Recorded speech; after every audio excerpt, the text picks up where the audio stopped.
it's once again time for Amberlynn's sacred YouTube trinity: truth, trauma, and performative oversharing. When all else fails, when the weigh-ins flop and the goals go stale and the audience starts demanding progress, Amberlynn cracks open the trauma vault and dusts off another relic. Today's episode promises truth and a traumatizing childhood memory, which can only mean one thing: emotional manipulation dressed in the language of healing. So prepare yourselves.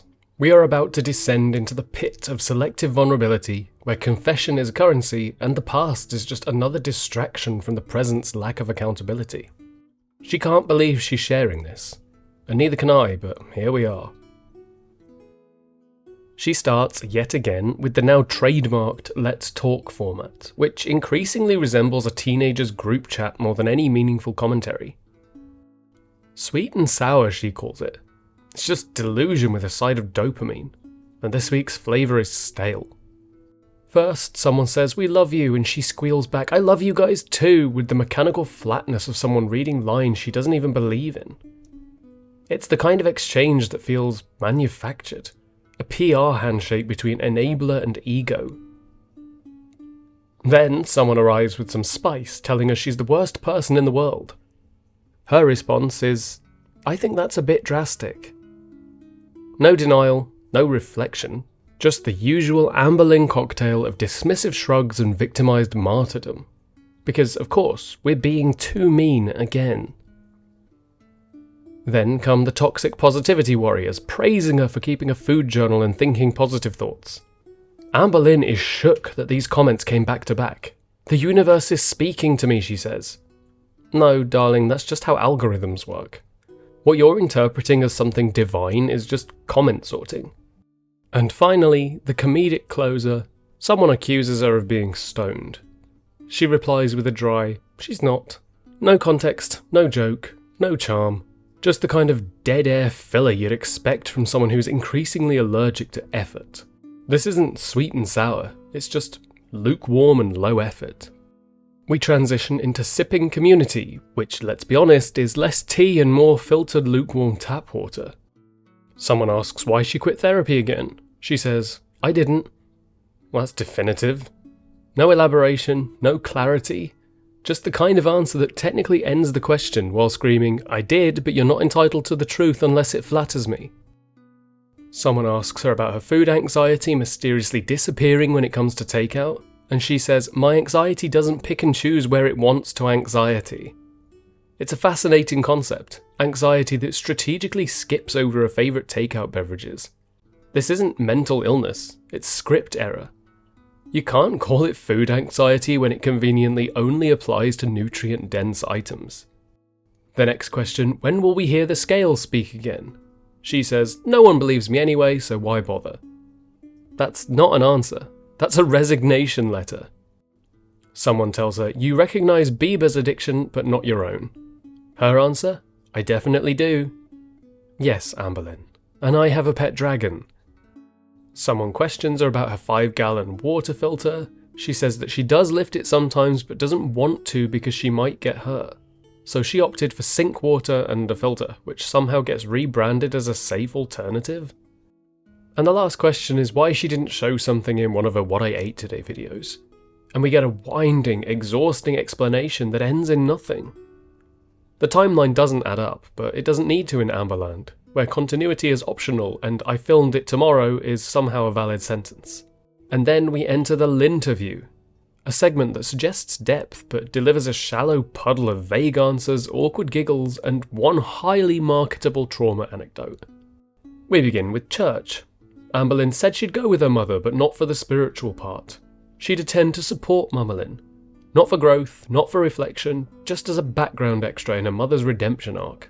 Then we move on to Gamerlyn nostalgia, because nothing complements half-hearted religious introspection like a segue into Fortnite.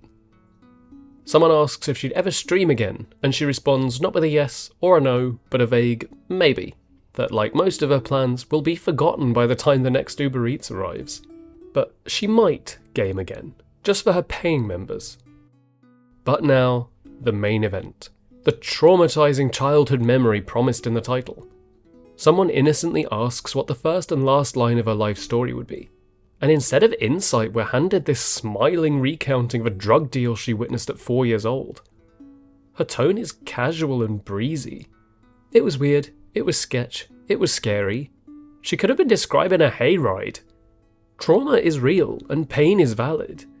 But what we're seeing here is not vulnerability. It's emotional content mining. She drops the story like it's a plot twist in a Netflix series, but there's no gravity, no reflection, just a passing, "this isn't to talk bad about my mum" disclaimer.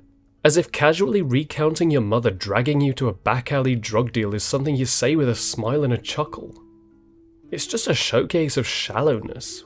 Real trauma is being told with the emotional detachment of someone selling it, not processing it. In the Amberverse, nothing is sacred.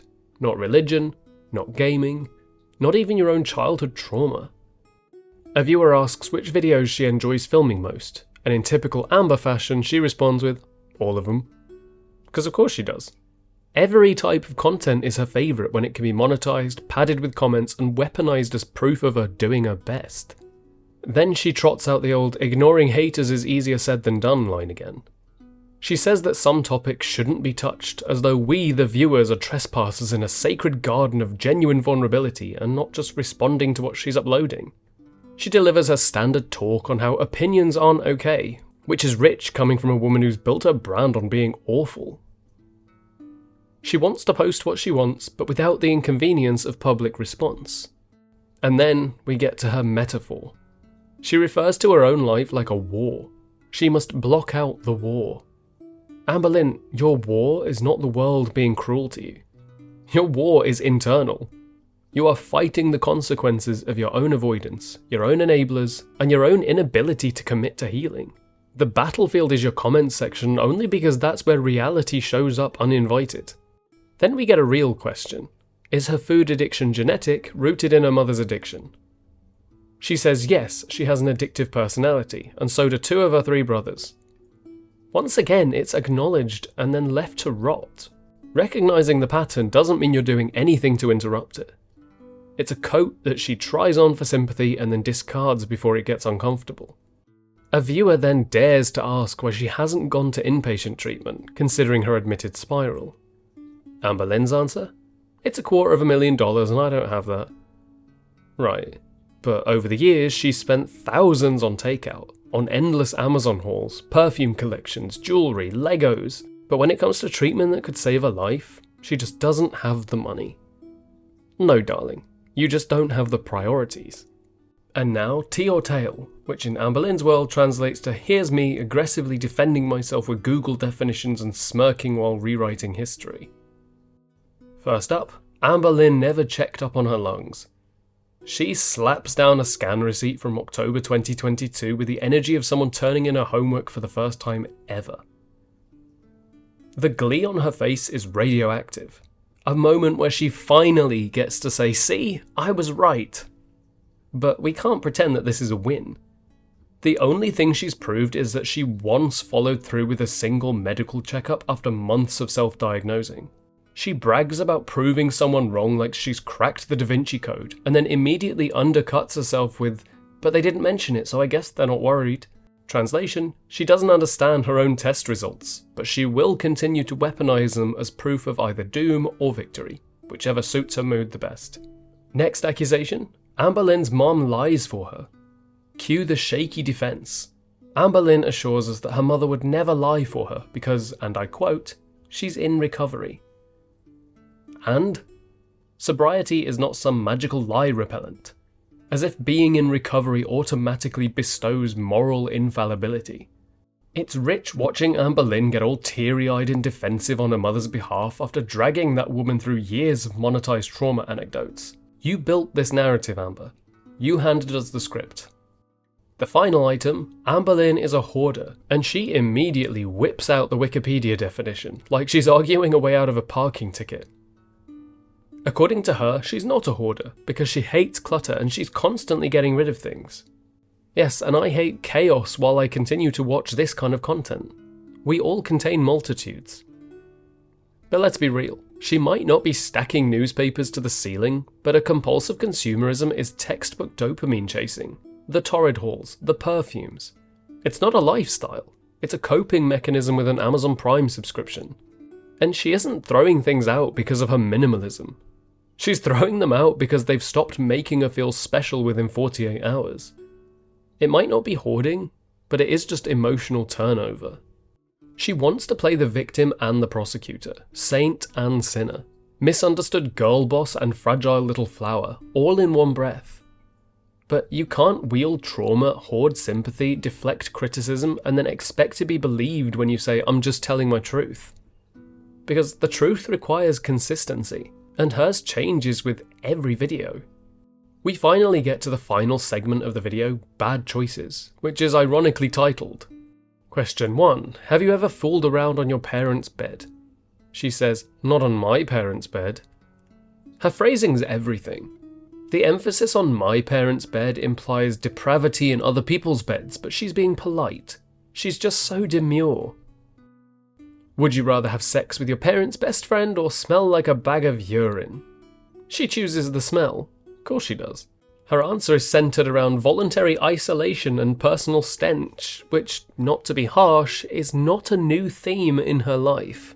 She'd rather smell like she's marinating in human excretions than have human intimacy. That's quite on brand for her. Question 3. Have you ever said "I love you" just for sex? She says, "No, but it's happened to me." It's classic Amberlynn. Answer a question to reframe it as victimhood and deliver it with a knowing smirk. Because no matter the prompt, she will always find a way to turn it into a softcore tragedy starring herself. The fourth question is, have you ever tried to finger your own butt? She responds with absolutely not, as if she's offended by the logistics. Amberlynn, you are not better than anyone else. Don't act so horrified, we know the kind of thing that you do. I didn't need this image, you didn't need the image, and none of us are better for this. This isn't content. The last question is, would you eat a live cockroach once a day for $1 million? She recoils. She's visibly shaken. Nope, no money is worth that. Amberlynn, you've done worse for free, and we have the thumbnails to prove it. Your horror is disingenuous. We all know that if that cockroach were branded, came in a reusable cup, and got delivered with McDonald's, she'd try it. This isn't edgy, it's not shocking. It's just a sad little attempt to stay relevant by pretending to be risque. But she couldn't even commit to the bit. But there you have it.